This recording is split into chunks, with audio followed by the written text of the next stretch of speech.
हैं human resource management MBA second semester के बारे में। आज का हमारा टॉपिक है SHRM एंड कन्वेंशनल HRM के बीच में डिफरेंस क्या होता है। देखिए यहाँ पर इसको हम लोग ट्रेडिशनल HR या स्ट्रैटेजिक HR के नाम से भी जान सकते हैं। ठीक है, जैसा आपको पता चला है ट्रेडिशनल का मतलब कि जो भी पुराना HR का सिस्टम होता था वो सारी चीज़ें, और स्ट्रैटेजिक का मतलब कि यहाँ पर जो भी कि HRM का ही एक तरीके का पार्ट होता है स्ट्रैटेजिक HR, जिसमें आप HR के सारे जितने भी फंक्शंस होते हैं like hiring, recruitment, selection, training and development, वो सारी चीज़ें करते हो जो कि एक बेसिक नॉर्मली HR के अंदर किया जाता है। बट इसके अंदर आप एक तरीके से स्ट्रैटेजीज बना करके करते हो, जिससे कि क्या होता है आपको पता चलता है कि आप कितना काम करो। ठीक है, और इसके अंदर जो एक सबसे बड़ी खास बात होती है, ये फोकस्ड होता है स्ट्रैटेजिक HR लॉन्ग टर्म के लिए। ठीक है, तो एक ट्रेडिशनल HR और स्ट्रैटेजिक HR के बीच में क्या डिफरेंस होता है, सबसे पहले इसको देखते हैं इसके डिफिनेशन से। यहाँ पर देखिए कि traditional HR has a narrow focused on issues like basic hiring process. इसके अंदर ट्रेडिशनल HR के अंदर हम क्या करते हैं, बेसिक हायरिंग प्रोसेस करते हैं,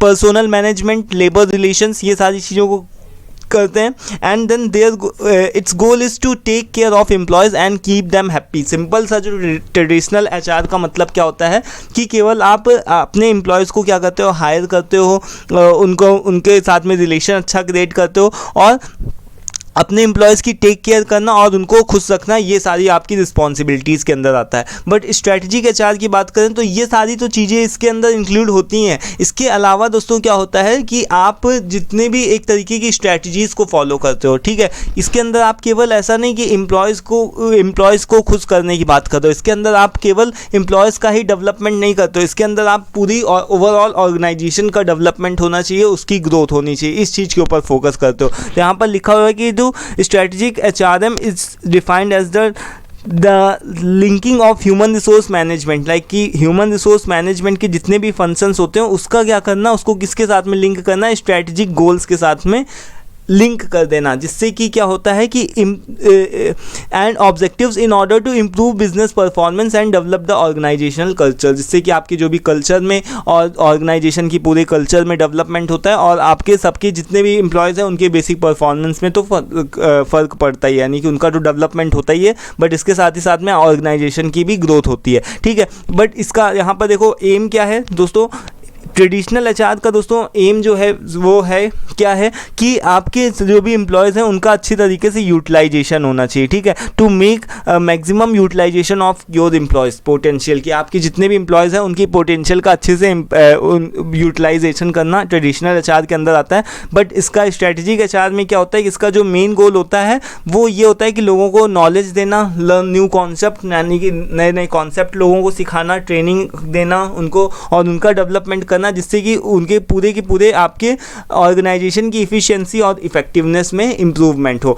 ठीक है, इसके अंदर इंसेंटिव्स की बात करते हैं तो ट्रेडिशनल HR के अंदर आप नॉर्मली सैलरी पे करते थे वर्कर्स को, जो भी आपके वर्कर्स में जो भी आपकी कंपनी में काम करते थे उनको आप डायरेक्ट सैलरी पे करते थे, वेजेस, यानी कि उस तरीके से आपने वेज दिया, सैलरी पे करी, ठीक है, और उसके बदले में उन्होंने काम किया, दैट्स इट, ख़त्म काम। ठीक है, बट यहाँ पर स्ट्रैटेजिक HR के अंदर आप उनको सैलरी और वेजेस तो पे करते ही हो, बट इसके साथ ही साथ में उनको अलग से बोनस, इंसेंटिव्स, ठीक है, और भी अलग तरीके से उनको प्रमोशन का लालच देना, ठीक है, उनको मोटिवेशन का लालच देना, या फिर घुमाने फिराने का भी लालच देना कि आप जो भी अच्छा काम करेगा उसको विदेश यात्रा में घूमने का मौका मिलेगा, इस तरीके से, यानी कि उसका प्रमोशन कर देना। ठीक है, तो यानी कि इससे क्या होता है, एक तरीके से जॉब सेटिस्फेक्शन आता है। केवल जॉब सेटिस्फेक्शन सैलरी और वेजेस को लेने से एक एम्प्लॉय के अंदर नहीं आ सकता। ठीक है, अगर आप सेटिस्फाई हो गए अपने जॉब से तो उसके लिए बहुत सारी चीज़ें भी मैटर करती हैं, लाइक कि आपका प्रमोशन होगा। ऐसा नहीं कि आप एक छोटे लेवल पर हो, आपकी सैलरी ज़्यादा होगी, जब आपका प्रमोशन होगा तो जाहिर सी बात है आपकी सैलरी और वेजेस तो बढ़ेगा ही।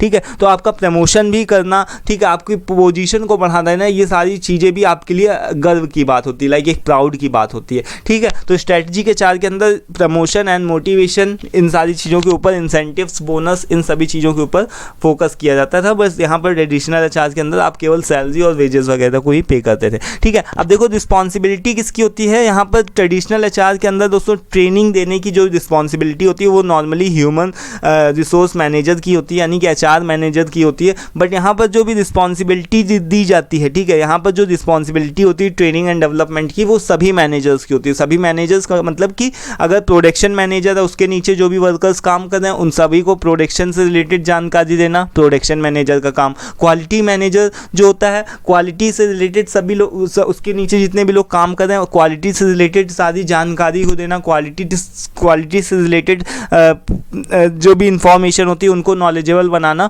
ठीक है, ये सारा काम किसका होता है? क्वालिटी मैनेजर का होता है। ठीक है, तो यहाँ पर केवल ऐसा नहीं कि केवल एचआर मैनेजर ही ट्रेनिंग के लिए रिस्पॉन्सिबल है, यहाँ पर सारे ही मैनेजर्स जो भी होते हैं ट्रेनिंग एंड डेवलपमेंट के लिए अपने अपने एम्प्लॉयज़ के लिए रिस्पॉन्सिबल होते हैं, चाहे वो एचआर डिपार्टमेंट हो, प्रोडक्शन हो, क्वालिटी हो, मेंटेनेंस हो, R&D हो।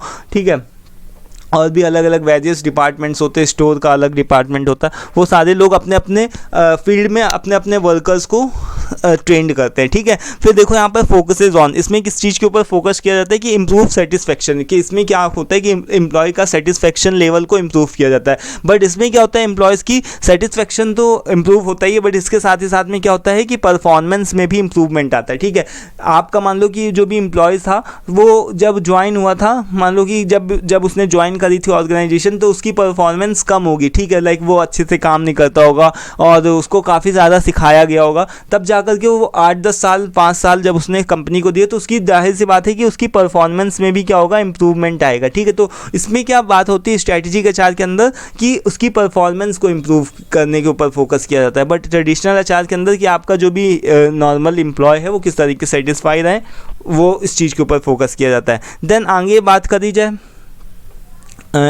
करी जाए अकाउंटेबिलिटी की, तो अकाउंटेबिलिटी का मतलब होता है जवाबदेही। ठीक है, जवाबदेही तो किस तरीके से जो it is accountable to cost centre, यानी कि इसमें क्या होता है कि केवल कॉस्ट के लिए ये रिस्पॉन्सिबल होता है। ठीक है, कॉस्ट को कम करने के लिए यहाँ पर ट्रेडिशनल एचआर का यूज़ किया जाता है। बट इसमें क्या होता है कि जो भी आपका जो भी रेवेन्यू जनरेट हुआ है, जो भी आपका प्रॉफिट अर्न हुआ है, ठीक है, उसका इन्वेस्टमेंट आप कहाँ पर कर रहे हो, वो किसके अंदर आता है? स्ट्रैटेजिक एचआर के अंदर आता है। ठीक है, इस चीज़ के ऊपर फोकस किया जाता है। ठीक है, तो दिस वाज ऑल अबाउट कि SHRM एंड कन्वेंशनल HRM के बीच में, यानी कि डिफरेंस क्या होता है, ट्रेडिशनल एचआर और स्ट्रैटेजिक एचआर के बीच में डिफरेंस क्या होता है।